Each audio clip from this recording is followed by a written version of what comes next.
Vamos ser diretos. O que a gente vai analisar aqui hoje não é um problema de pessoal. É um ponto cego estratégico que muito provavelmente já está custando caro para sua operação. É uma crise silenciosa acontecendo agora, bem no coração da empresa. E essa pergunta vai direto na veia do negócio. Sabe por quê? Porque a resposta para ela, ou a falta de uma resposta, não tem a ver com bem-estar. Tem a ver com a saúde financeira e a conformidade legal da sua organização. É sobre o tamanho do risco que a liderança pode estar assumindo sem nem perceber. Pensa assim, enquanto o foco da diretoria está em vendas, produção, marketing, existe um departamento operando sob uma pressão que é literalmente insuportável. E é ali que está o epicentro de uma crise que a maioria dos dashboards e relatórios de gestão simplesmente não consegue mostrar. A origem dessa crise toda tem nome. É o efeito sanduíche. E olha, é fundamental entender que isso não é um problema de pessoas, de performance individual. Não. É uma falha na engenharia do sistema. Uma falha mecânica com consequências bem previsíveis e bem devastadoras. A primeira força que esmaga vem de cima. É a pressão por resultado, o corte de custos, o cumprimento de metas. São, claro, exigências legítimas do negócio. O problema é que elas aterrissam no RH com o peso de uma ordem que não se discute. E aí, ao mesmo tempo, vem uma força oposta, vinda de baixo. É aquele fluxo que não para nunca, sabe? Das demandas dos colaboradores. O clima tá ruim, o benefício não caiu, o ar-condicionado quebrou de novo. Cada coisinha dessas, que parece pequena, vai se somando e cria uma pressão de magnitude igual à da diretoria. E aqui a gente entende a mecânica do colapso, como o slide define. O RH fica ali, comprimido, esmagado entre essas duas forças. A missão de ter que atender, ao mesmo tempo, as metas da diretoria e as necessidades da equipe se torna uma equação impossível de resolver. O resultado inevitável dessa pressão toda é que o RH acaba virando a lixeira emocional da empresa.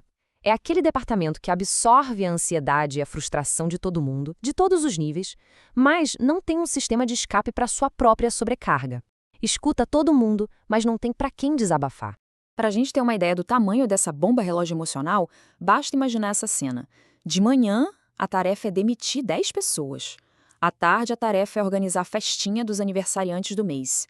Essa dissonância cognitiva absurda é a rotina que arma a bomba relógio no coração da empresa. É insustentável. Agora vamos conectar essa bomba relógio ao balanço financeiro. Porque um RH doente nunca é um problema isolado. Ele acaba acionando o que a gente chama de engenharia do contágio, um processo que contamina diretamente os resultados do CNPJ. Pensa no RH como se fosse o filtro da cultura da empresa. Quando esse filtro está funcionando bem, ele retém a toxicidade.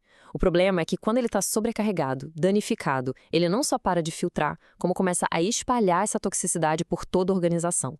A empresa inteira começa a operar num ambiente contaminado.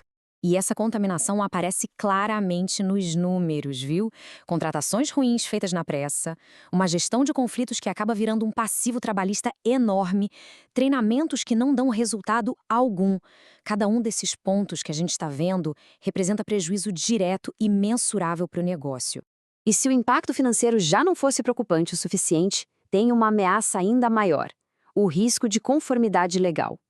Aqui, o problema deixa de ser uma questão de eficiência e vira uma bomba relógio jurídica, com potencial para sanções bem pesadas.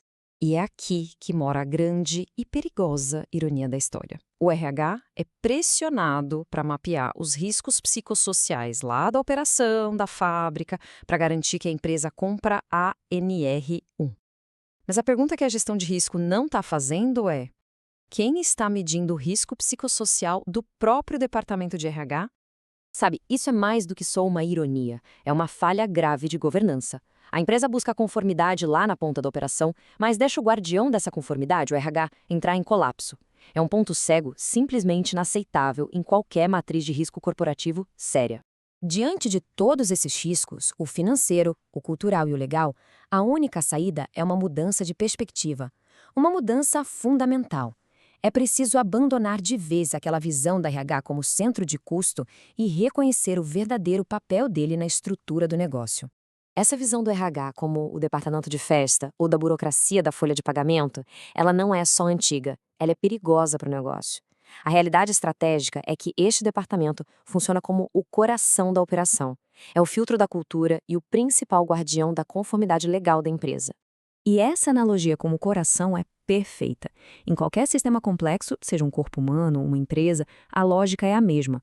Quando o coração falha, o sistema inteiro entra em parada. Fim de jogo. Ignorar a saúde do RH é literalmente colocar o CNPJ inteiro em risco de falência sistêmica. A pergunta que fica, então, é: o que fazer? Qual é a ação correta?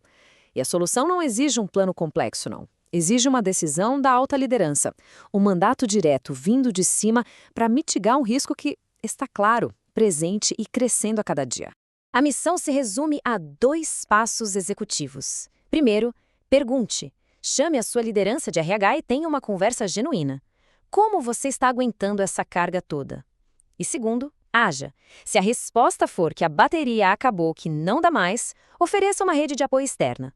No fim das contas, cuidar de quem cuida não é custo. É uma ação direta de proteção ao balanço. É garantir a continuidade do negócio. E para fechar, fica essa pergunta final, uma pergunta sobre responsabilidade. Se o coração estratégico da empresa parar por esgotamento ou por negligência, a quem cabe a responsabilidade final? Essa pergunta que define a fronteira entre uma gestão de risco eficaz e a pura e simples omissão.